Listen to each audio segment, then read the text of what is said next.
Hello ഫ്രണ്ട്സുകളെ, hello വിദ്യാർത്ഥികളെ, അതോ കേരള സെക്രട്ടറിൻ്റെ SSൻ്റെ പരീക്ഷ എഴുതാൻ പോകുന്നവരാണ് നിങ്ങൾ. അപ്പോൾ PSC ടോപ്പ് വെച്ച് സബ്സ്ക്രൈബ് ചെയ്യുക.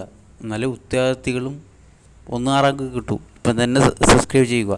ഇപ്പം ഞാൻ ഇവിടെ ഇപ്പോൾ 11ാമത്തെ സമരമാണ് പറയാൻ പോകുന്നത്. എന്ന് വെച്ചാൽ ഒരുപാട് സമരങ്ങളുണ്ട്.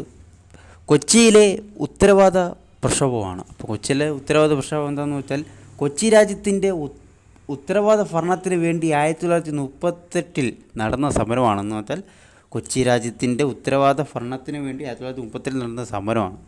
അപ്പം മലബാറിലെയും ദേശീയ പ്രസ്താവനകളും തിരുവിതാംകൂറിലെ ഉത്തരവാദ പ്രക്ഷോഭങ്ങളും എല്ലാം കൊച്ചിയുടെ രാഷ്ട്രീയ മേഖലകളിൽ ചലനം സൃഷ്ടിച്ചിരുന്നു. അപ്പം അങ്ങനെയാണ് മലബാറിലെ ദേശീയ പ്രസ്താവനകളും തിരുവിതാംകൂറിലെ ഉത്തരവാദ പ്രക്ഷോഭവും എല്ലാം കൊച്ചിയിലെ രാഷ്ട്രീയ മേഖലയിൽ ചലനം സൃഷ്ടിച്ചിട്ടുണ്ട്.